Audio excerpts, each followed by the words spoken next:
Good morning प्यारे बच्चों। आज दोबारा क्लास 12 बायो का ये वीडियो हम भेज रहे हैं आप लोग को। इसमें आप लोगों को बताया गया था अगले वीडियो में मारुला और ब्लास्टुला, उसको अगर रिवाइज करते हैं हम। निषेचन के जैसा बताया गया था हम लोगों को के पश्चात जो भी जाइगोट बनता है वह जाइगोट अंडवाहिनी में 5 से 7 दिन तक रहता है और इसी में यह विभाजन करता है। तो जो जाइगोट होता है वो अत्यंत छोटा होता है और यह सूत्रीय विभाजन या समसूत्रीय विभाजन द्वारा 2, 4, 8, 16 कोशिकाओं में बढ़ जाती है।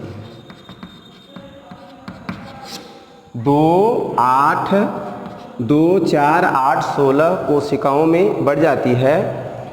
जब यह 16 कोशिकाओं में बढ़ जाती है तो इस अवस्था को हम मारुला कहते हैं।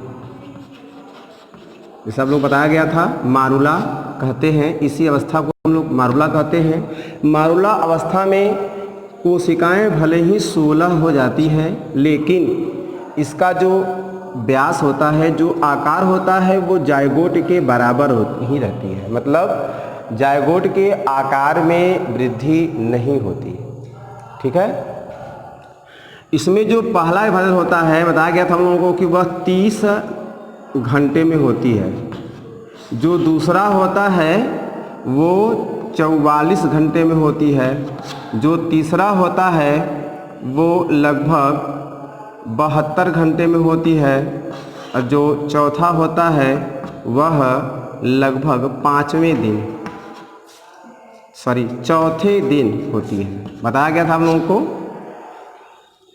मारुला अवस्था में जो 16 कोशिकाएं होती हैं, ये कोशिका इस अवस्था को कहा जाता है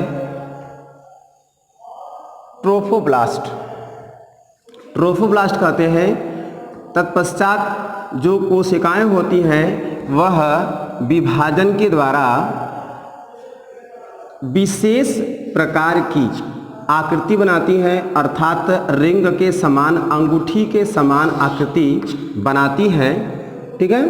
इसमें जो कोशिकाएं बाहर की ओर होते हैं उसे हम लोग माइक्रोमियर्स कहते हैं। ये बाहर की ओर अर्थात ये परिधि की ओर होती है। ठीक है।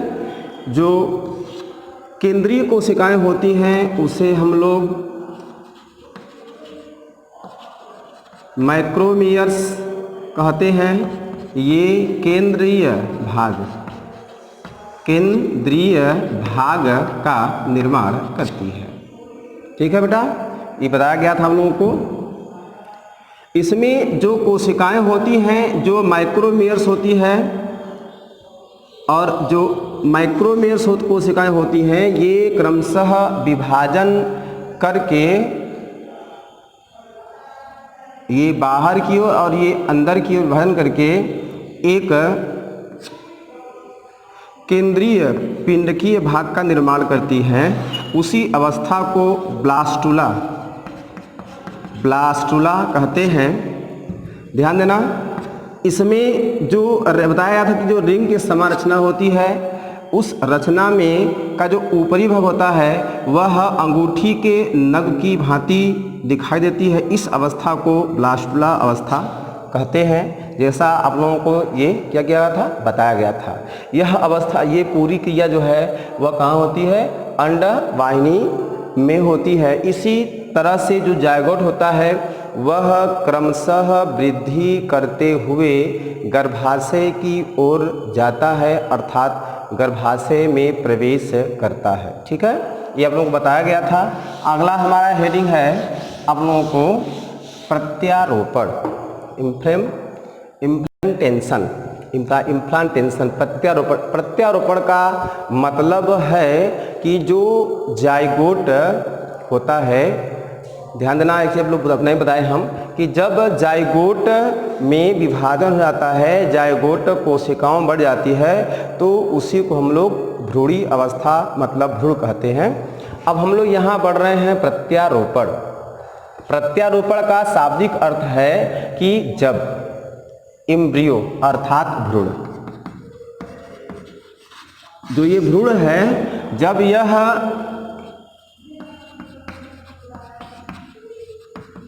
गर्भाशय के दीवारों में स्थित हो जाए, किसी विशेष स्थान पर स्थित हो जाए, उसी को हम लोग कहते हैं प्रत्यारोपण या अंतरोपण, इम्प्लांटेशन कहते हैं। माता के गर्भाशय में एक विशेष प्रकार की ऊतक होती है, उस ऊतक को हम लोग कहते हैं एंडोमेट्रियम एपिथेलियम, एंडोमेट्रियम एपिथेलियम।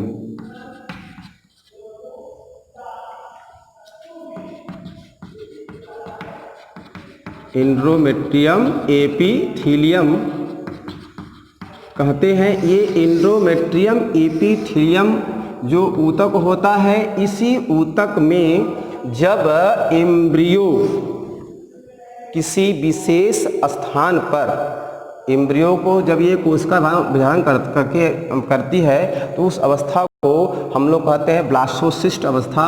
इसी अवस्था में जब यह माता के गर्भाशय के एंडोमेट्रियम एपिथेलियम ऊतक की कोशिकाओं से जुड़ जाती है, तो उस अवस्था को हम लोग क्या कहते हैं, प्रत्यारोपण कहते हैं। यह अवस्था जो होती है वह जाइगोट बनने के 6 से 10वें दिन तक होती है, प्रायः 6वें से लेकर के 10वें दिन तक होती है। मतलब कि लगभग औसतन 7वें दिन, औसतन 7वें दिन ये होता है। मतलब जो एम्ब्रियो होता है वह माँ के गर्भाशय में एंडोमेट्रियम एपिथेलियम ऊतक में क्या होती है, जुड़ जाती है, स्थिर हो जाती है। इसी को हम लोग प्रत्यारोपण या अंतरोपण कहते हैं। ओके बेटा, अब ध्यान देना है यहाँ पे कि जब इसका प्रत्यारोपण होता है तो विशेष प्रकार का एंजाइम बनता है। उस एंजाइम को हम लोग लाइटिक एंजाइम कहते हैं, लाइटिक एंजाइम कहते हैं। जो लाइटिक एंजाइम होता है वह एंडोमेट्रियम एपिथेलियम ऊतक की जो कोशिकाएं होती हैं उसको शिथिल कर देती है, शिथिल कर देती है। और जिसमें ब्लायोसिस्ट अर्थात जो भ्रूणी प्रवाधा होती है, शिथिल जो भ्रूणी अवस्था होती है, मतलब जो एम्ब्रियो होता है, जो ब्लायोसिस्ट होती है, वह अंगुली के समान उभार बनाती है, अंगुली के समान उभार बनाती है। और इसी उभार के माध्यम से जो एम्ब्रियो अर्थात ब्लास्टोसिस्ट होती है, वह ब्लास्टोसिस्ट जो है वह गर्भाशय की दीवार से जुड़ जाती है, ठीक है, और यही प्रत्यारोपण कहलाता है, ठीक है। इसमें 2 और एंजाइम होते हैं जिसको हम लोग कहते हैं क्रमशः प्रोजेस्टेरॉन और एस्ट्रोजेंस। जो प्रोजेस्टेरॉन एस्ट्रोजेंस होते हैं ये एक स्टेरॉइड हार्मोन्स हैं। ये प्रत्यारोपण में, मतलब भ्रूण के प्रत्यारोपण में, मतलब गर्भभ्रूण को गर्भाशय में व्यवस्थित करने में, अपरा के निर्माण में एवं भ्रूण के विकास में क्या होते हैं, सहायक होते हैं, ठीक है। अगला हमारा टॉपिक था, इसमें टॉपिक है हमारा गैस्ट्रुलेशन।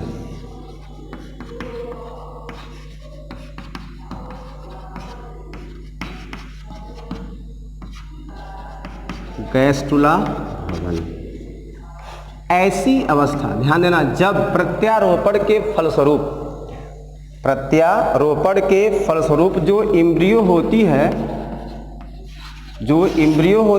यह एम्ब्रियो विभाजन करके 3 स्तरों में बढ़ जाती है। ठीक है, इसी अवस्था को हम लोग गैस्ट्रुला अवस्था कहते हैं और इस क्रिया को हम लोग गैस्ट्रुलेशन अर्थात गैस्ट्रुला भवन कहते हैं। ठीक है, इसमें जो 3 लेयर बनती है उस तीनों लेयर को हम लोग क्रमशः, ध्यान देना यहाँ पे,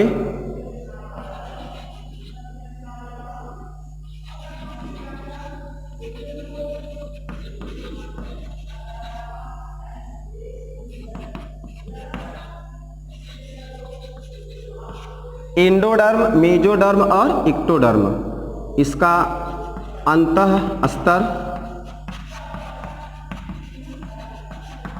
मध्य स्तर और ये बाह्य स्तर। फिर से बता रहे एक बार हम, ब्लास्टुला अवस्था में जब एम्ब्रियो अर्थात भ्रूण गर्भाशय में प्रवेश करती है तो गर्भाशय में जैसे ही प्रवेश करती है, कब करती है, लगभग 7वें दिन। ठीक है, और उसमें अंगुली के समान उभार बनता है और यह उभार गर्भाशय में जो एंजाइम होते हैं, जो ऊतक होती है, अभी बताए थे हम आपको एंडोमेट्रियम, एपिथेलियम, उसी ऊतक की कोशिकाओं में ये अंगुली के समान जो रचना होती है वो धंस जाती है। ठीक है, जिससे जो एम्ब्रियो होती है वह गर्भाशय के दीवारों में स्थिर हो जाती है। इसी को हम लोग क्या बोलते हैं, प्रत्यारोपण या अंतरोपण कहते हैं। ठीक है, इसमें लाइटिक एंजाइम, प्रोजेस्टेरॉन और एस्ट्रोजेंस, ये 3 प्रकार की जो एंजाइम हैं वो भाग लेते हैं। इसमें से जो लाइटिक एंजाइम होती है वह लाइटिक एंजाइम एपिथेलियम ऊतक को शिथिल बनाती है, जिससे इम्यूनो जो विलाई होते हैं, जो अंगुली के संरचना होते हैं उसको विलाई कहते हैं, मतलब रसांकुर बोलते हैं इसको हिंदी में। ये क्या होती है, धंस जाती है, जिससे जो एम्ब्रियो होती है वो गर्भाशय में स्थिर हो जाती है। ठीक है, और जो एस्ट्रोजेंस, प्रोजेस्टेरॉन हार्मोन्स होते हैं, ये एम्ब्रियो के विकास में, ठीक है, अपरा के निर्माण में और प्रत्यारोपण में क्या होते हैं, सहायक होते हैं। फिर हमने बताया अभी गैस्ट्रुला भवन, जब गर्भाशय के दीवार में एम्ब्रियो स्थिर हो जाती है तो इसमें विशेष प्रकार का विभाजन होता है और विभाजन के फलस्वरूप जो एम्ब्रियो होती है वह 3 स्तरों में क्या होती है, बढ़ जाती है। इस स्तर को हम लोग क्रमशः एंडोडर्म, मेजोडर्म और इक्टोडर्म कहते हैं। अंतः स्तर, मध्य स्तर और बाह्य स्तर कहते हैं। ठीक है, जो मध्य अंतः स्तर होती है यह भ्रूण का भीतरी स्तर होती है, जो मध्य स्तर होती है यह भ्रूण का बाहरी मध्य स्तर होती है और जो बाह्य स्तर होती है यह भ्रूण का बाहरी स्तर होता है। ठीक है, अब इसका काम क्या है, एंडोडर्म का काम क्या है, यह जो एंडोडर्म होती है, यह एंडोडर्म जो है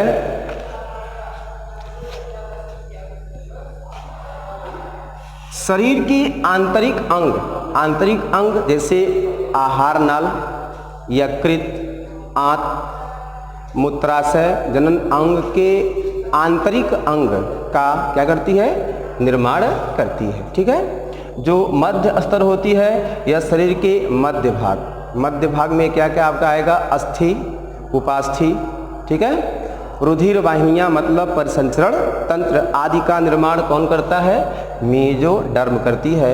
और जो बाह्य स्तर होती है इसका यह जो है यह शरीर के बाहरी भाग जैसे त्वचा में जितने भी आपके अंग आते हैं, बाल हो गया, नख हो गया और त्वची ग्रंथियां हो गई, ठीक है, त्वची ग्रंथियां हो गई, इस सबका निर्माण, तंत्रिका तंत्र, इस सबका निर्माण कौन करता है? बाह्य अस्तर करती है। इसके अतिरिक्त जो अंतः अस्तर होती है, बात समझना, जो अंतः अस्तर होती है यह अंतःस्रावी ग्रंथि का, और जो बाह्य अस्तर होती है वह बहिस्रावी ग्रंथि का क्या करती है? निर्माण करती है। ठीक है, ये था हमारा क्या, जो एम्ब्रियो होते हैं उनके जो तीनों अस्तर होते हैं उनके नाम और उनका क्या कार्य है। ठीक है, अगला हमारा हेडिंग है कि गैस्ट्रुला भवन अर्थात गैस्ट्रुलेशन के महत्व, क्या महत्व है, क्या महत्व है।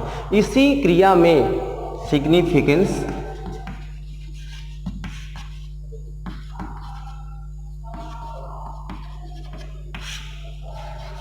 ऑफ गैस्ट्रुलेशन,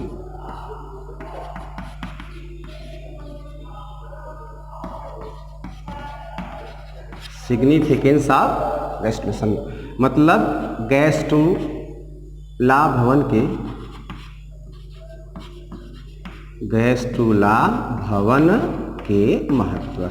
तो महत्व में आप लोगों को पता ही हो गया होगा इसका क्या महत्व है। ध्यान देना, इसमें जो इसी अवस्था में क्या बनते हैं, जो जायगोट होती है वह 3 स्तर में बढ़ जाती है, इससे विशेष अंग, तीनों स्तर द्वारा विशेष अंग का निर्माण होता है। ठीक है, इसमें रूपांतर होता है और इसमें विशेष प्रकार की, इसी अवस्था में विशेष प्रकार की क्या होता है? प्रोटीन का निर्माण होता है। और वह जो प्रोटीन होता है वह प्रोटीन जो है इस एम्ब्रियो का अर्थात भ्रूण के विकास में क्या होती है? सहायक होती है। ठीक है, अगला हमारा हेडिंग है, इसमें टॉपिक, अगला टॉपिक हमारा है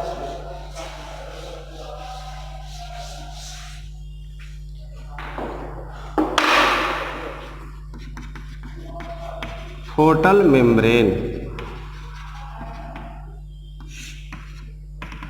गर्भ झिल्ली या एम्ब्रियोल मेम्ब्रेन।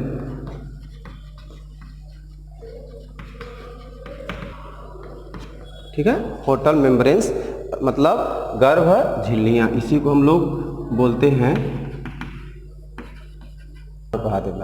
ठीक, ध्यान देना, भ्रूण के चारों ओर पाई जाने वाली झिल्ली को हम लोग क्या बोलते हैं? गर्भ झिल्लियाँ कहते हैं, अर्थात एम्ब्रियोनल मेम्ब्रेन्स या फोर्टल मेम्ब्रेन्स कहते हैं। ओके बेटा, ये जो गर्भ झिल्ली होती है इसका काम क्या है? यह गर्भ में मतलब गर्भ की अर्थात एम्ब्रियो की सुरक्षा करती है। गर्भ झिल्ली के माध्यम से ही एम्ब्रियो सुरक्षित रहता है। एम्ब्रियो को मतलब भ्रूण को भोजन मिलता है, विकास होता है, ताप का नियंत्रण होता है। ओके, गर्भ झिल्ली क्या है फिर सुनिए? भ्रूण के चारों ओर पाई जाने वाली झिल्ली को गर्भ झिल्ली कहते हैं। ठीक है, इसी को हम लोग क्या बोलते हैं? एम्ब्रियोनल मेम्ब्रेन या फोर्टल मेम्ब्रेन्स कहते हैं। ठीक है, यह 4 प्रकार की होती है। इसमें पहला है झिल्ली जो है वो है यॉर्क सेक।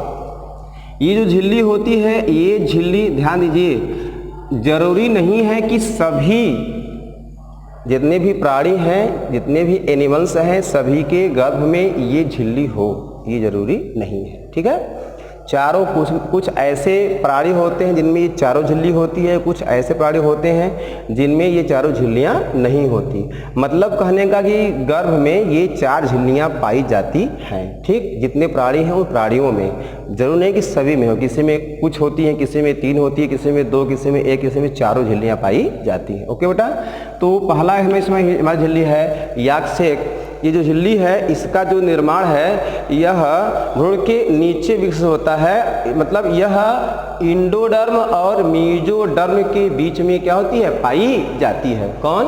यॉर्क सेक झिल्ली। यह भ्रूण के मीजोडर्म और इंडोडर्म, मतलब इंडोडर्म और मीजोडर्म मतलब बाह्य, ये मध्य स्तर और अंतः स्तर के बीच में क्या होती है? पाई जाती है। इसका जो निर्माण है निषेचन के 6वें सप्ताह में होता है। यह जो परत होती है यह निषेक छठवें सप्ताह बनती है। यह करती है, यह पाचन करती है, मतलब भ्रूण में पाचन का काम करती है, एम्ब्रियो में पाचन का काम करती है, इसलिए पाचन का काम करती है, इसलिए हम लोग इसको क्या कहते हैं, आंत्रीय, मतलब भ्रूण का आंत, भ्रूण का क्या कहते हैं, आंत कहते हैं। किसको, याक सेक को हम लोग क्या कहते हैं, भ्रूण का आंत कहते हैं। आंत क्यों कहते हैं बेटा, क्योंकि जो आंत्र होता है, इसी आंत्र में जितनी भी प्राणी हैं उस प्राणियों में जो आंत्र होती है, आंत में ही क्या होता है, पाचन मुख्य रूप से होता है। चूँकि जो एम्ब्रियो है उस एम्ब्रियो में आंत नहीं होती विकसित, और उसमें यह जो झिल्ली होती है, याक सेक झिल्ली जो होती है वही पाचन काम करती है, इसलिए हम लोग इसे क्या कहते हैं, भ्रूण का आंत कहते हैं। ठीक है, जो दूसरा हमारा झिल्ली है उस दूसरे झिल्ली को हम लोग कहते हैं एमनियन।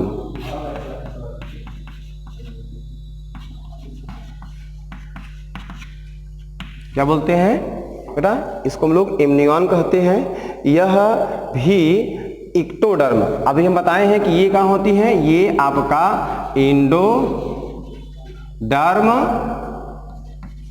व मीजोडर्म के बीच में होती है। ये कहाँ होती है, ये इक्टोडर्म व मीजोडर्म के बीच में क्या होती है, पाई जाती है। ठीक है, इसी झिल्ली के द्वारा एक विशेष प्रकार के गुहा का निर्माण होता है, उस गुहा को हम लोग इम्नियोटिक गुहा कहते हैं, इम्नियोटिक कैविटी कहते हैं। ठीक है, फिर सुनो, यह जो झिल्ली है यह कहाँ होती है, इसका निर्माण कहाँ होता है, इक्टोडर्म और मेजोडर्म, मतलब बाह्य स्तर, बताया गया था हम लोगों को, बाह्य स्तर व मध्य स्तर के बीच में इसका निर्माण होता है। ठीक है, इसमें एक गुहा होती है, उस गुहा को, मतलब यह जो लेयर होती है यह गुहा का निर्माण करती है, इस गुहा को हम लोग इम्नियोटिक कैविटी अर्थात इम्नियोटिक गुहा कहते हैं। इसमें एक विशेष प्रकार का क्या भरा होता है, फ्लूइड भरा होता है, द्रव भरा होता है, जिसको हम लोग इम्नियोटिक फ्लूइड, मतलब इम्नियोटिक द्रव्य कहते हैं। यह भ्रूण की सुरक्षा करती है, भ्रूण की क्या करती है, सुरक्षा करती है, और उसे सूखने से बचाती है।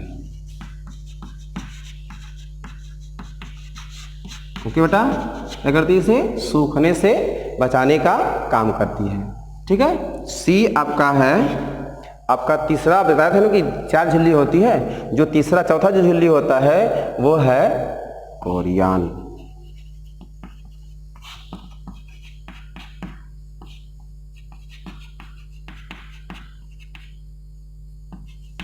ठीक है बेटा, तीसरी झिल्ली क्या है, तीसरी झिल्ली आपका है कोरियन। यह भ्रूण के चारों ओर क्या होती है, पाई जाती है। बाद में ये जो झिल्ली होती है यही प्लेसेंटा, मानव में यही प्लेसेंटा अर्थात अपरा का निर्माण करती है। इसी कोरियन के माध्यम से भ्रूण के अंदर गैसों का आदान प्रदान होता है, गैसों का आदान प्रदान होता है। मतलब इस कैरियन को, इस झिल्ली को हम लोग क्या बोलते हैं, एम्ब्रियो का फेफड़ा, मतलब इसको हम लोग भ्रूणीय फेफड़ा कहते हैं, क्योंकि इसी के माध्यम से किसको, एम्ब्रियो को, एम्ब्रियो के शरीर से क्या होता है, गैसीय विनिमय अर्थात गैसों का आदान प्रदान होता है। ठीक है, आगे कल अब फिर सुनो इसको एक बार फिर से, बताया ना, गर्भ झिल्लियां, भ्रूण के चारों ओर क्या होती है, पाई जाने वाली झिल्ली को क्या कहते हैं हम लोग, गर्भ झिल्लियां कहते हैं। ठीक है, ये झिल्लियां 4 प्रकार की होती है, जैसा बताया गया था हम लोग को। पहला है इसमें आपका याक सेक। ठीक है, याक सेक, यह जो झिल्ली होती है यह एंडोडर्म और मेजोडर्म के बीच में पाई जाती है। इसका मतलब इस झिल्ली का निर्माण यही 2 जो झिल्लियां होती हैं उन्हीं से क्या होती है, पाई मतलब उन्हीं से ये बनती हैं। ठीक है, ये क्या करती है, बताया गया था, अभी बताए हैं कि यह भ्रूण को क्या करती है, पाचन का काम करती है, भ्रूण में पाचन काम करती है, इसलिए हम लोग इसको क्या कहते हैं, भ्रूणीय आंत कहते हैं। बताया ना कि जितने भी प्राणी होते हैं उनमें भोजन का पाचन मुख्य रूप से कहाँ होता है, आंत में होता है। क्योंकि इंद्रियों में ये जो झिल्ली होती है यही पाचन का काम करती है, इसलिए इसे हम लोग क्या बोलते हैं, भ्रूण का आंत्र कहते हैं। ठीक है, दूसरा हमारा था इम्नियन। इम्नियन जो है, ठीक है, इसका जो निर्माण है यह एक्टोडर्म और मेसोडर्म के मध्य में होती है। मतलब इसका जो निर्माण होता है, इस झिल्ली का जो निर्माण होता है वह एक्टोडर्म और मेसोडर्म के द्वारा ही होती है। ठीक है, ये क्या करती है, यह भ्रूण की सुरक्षा करती है। ठीक, इसे सूखने से बचाने का काम करती है। ठीक है, जो तीसरा है यह आपका है कोरियन। ठीक है, यह ध्यान देना, ये जो कोरियन होती है यह झिल्ली मुख्य रूप से प्राणियों में, मतलब मानव में मुख्य रूप से ये झिल्ली विकसित होती है। ठीक है, यह भ्रूण के चारों ओर पाई जाती है और इसी के माध्यम से भ्रूण में गैसों का आदान प्रदान होता है। ठीक है, इसलिए हम लोग कोरियन को भ्रूणीय फेफड़ा भी कहते हैं। ठीक है, ये तीनों बता दिए हैं, कल हम बताएंगे चौथा आप लोगों को। ठीक है बेटा, आप लोग अपना अपना नोट्स बनाते जाइए। ठीक है, आगे क्लास जो चल रहा है चलता रहेगा, अधिक से अधिक लोग आप इस ग्रुप में आप लोग जुड़िए और अपना अपना नोट्स जो है बनाते जाइए और तैयारी करते जाइए। धन्यवाद।